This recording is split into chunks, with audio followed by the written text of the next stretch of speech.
እና በዚሁ አጋጣሚ እኔን የምትወዱኝ ባለሀብቶች ለመንሱር ደግፉት። መንሱር ቢደግፉት እኔን ከሚደግፉስ እንዴ አርቲስት ቃቂ ተስፋ ያድርሱልኝ።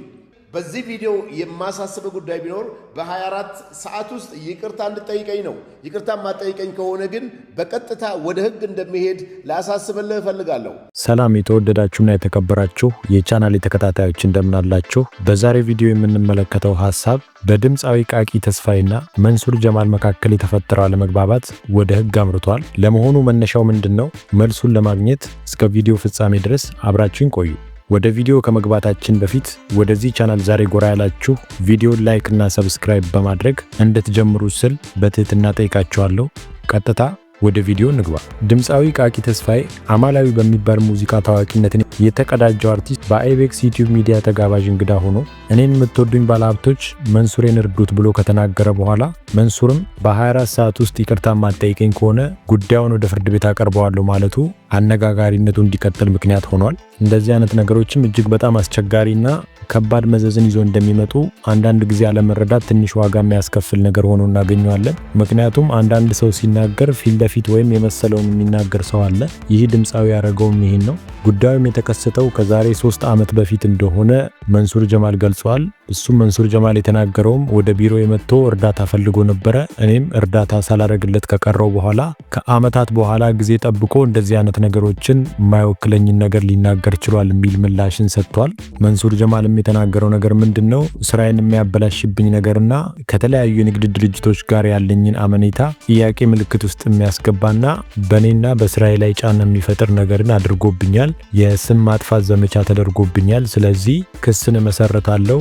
ነገር ግን ክስን መሰረተው በአንድ ቅድመ ሁኔታ ነው በማለት ተናግሯል። እሱም የሚሆነው ምንድነው? ድምፃዊው በ24 ሰዓት ውስጥ ይቅርታ ወይም የይቅርታ ቪዲዮ ሰርቶ የማስተባበያ ነገርን ካልተጠቀመ ጉዳዩን ወደ ፍርድ ቤት ወስደዋለሁ፣ እከሰዋለሁ የሚል ነገርን ተናግሯል። ቃል በቃልም ድምፃዊ የተናገረው በጣም ባለሀብት ነው ተብዬ ቁጥሩን ሰጥተውኝ ወደሱ ቢሮ ሄጄ እሱን ካገኘሁት በኋላ ቢሮ ከሄድኩኝ በኋላ ያየሁትን ሁኔታ እጅግ በጣም ማመን አልቻልኩም ነበር ያለው። ቃል በቃልም ሲገልጸው ምን ነበር ያለው?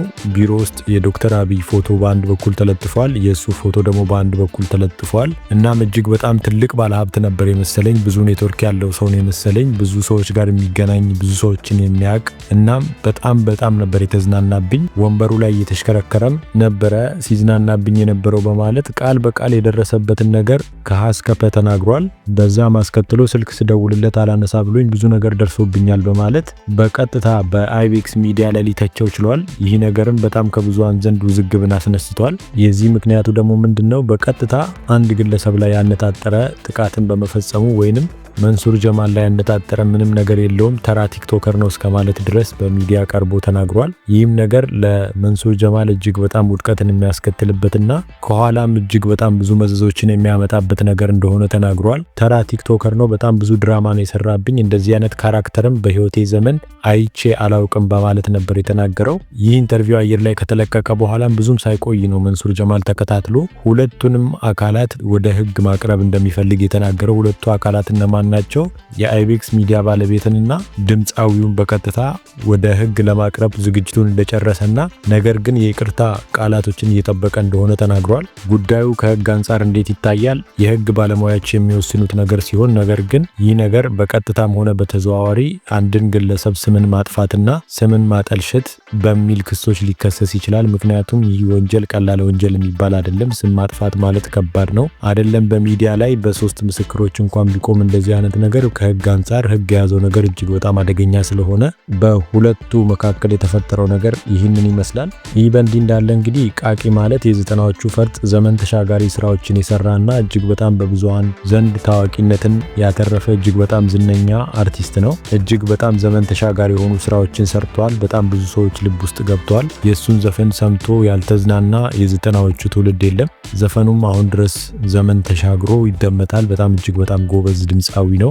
ነገር ግን አንዳንድ ጊዜ ሙዚቀኞች በሙዚቃ እንዲሁም የፊልም ባለሙያዎች በፊልም ባለሙያነታቸው ቢቀጥሉ መልካም ነው። አንዳንድ ነገሮች ውስጥ ገብተው ባይናገሩና እውቀት በሌላቸው ነገር ላይ ብዙ ጊዜ ምስክርነት ባይሰጡ ብዙ ጊዜ ይመከራል። ለዚህ ምክንያቱ ደግሞ ምንድነው? እነዚህ ግለሰቦች ታዋቂነታቸውን ተጠቅመው ወይም በህዝብ ልብ ውስጥ መግባታቸውን ተጠቅመው አንዳንድ ነገሮችን ሲናገሩ፣ የማይመለከታቸውን ነገሮች ሲናገሩ ዞሮ ዞሮ የከፋ መዘዝ ሊገጥማቸው እንደሚችል ሳይታለም የተፈታ ጉዳይ ሆኖ እናገኘዋለን። አንዳንድ ጊዜ የብሮድካስቲንግ ባለቤቶች ወይም የሚዲያ ባለቤቶች ዩቲዩብ ላይ ሰዎችን ጠርተው ኢንተርቪው ሲያደርጉ መጠየቅ የሌለባቸውን ጥያቄዎች ባይጠይቁ ይመከራል። ምክንያቱም አንዳንድ ሴንሲቲቭ የተባሉ ጥያቄዎችን አንስተው ሲጠይቁ ግለሰቦች ላይ ያነጣጠረ ነገር ከተከሰተ ግለሰቡ በዛ ነገር ኢሞሽናል ሆኖ ጉዳዩን ወደ ፍርድ ሊያደርሰውና የተለያየ ቂምና ጥላቻ ሊፈጥር ስለሚችል ሙያዊና ስነ ምግባሩን የጠበቀ ጥያቄዎችን ቢጠይቁ የተመከረ ነው።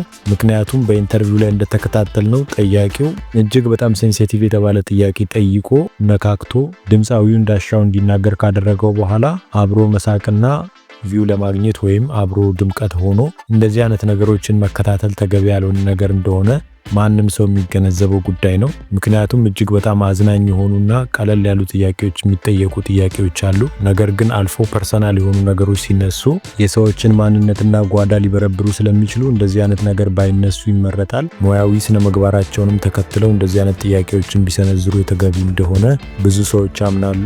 ምክንያቱም ከጥቅሙ ይልቅ ጉዳቱ ያመዝናል።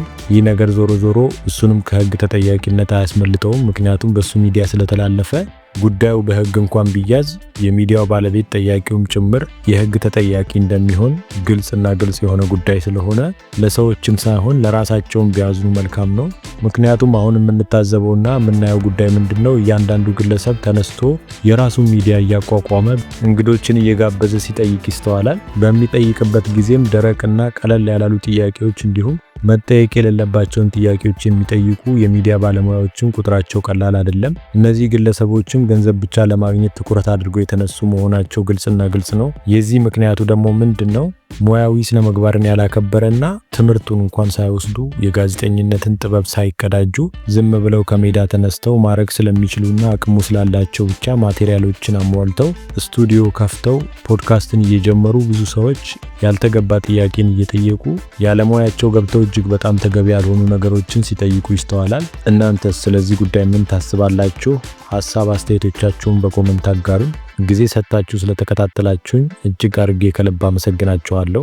ወደዚህ ቻናል ዛሬ ጎራ ያላችሁ ቪዲዮን ላይክ እና ሰብስክራይብ በማድረግ ቤተሰብ እንድትሆኑ ስል በትህትና ጠይቃችኋለሁ። ሰናይ ቀን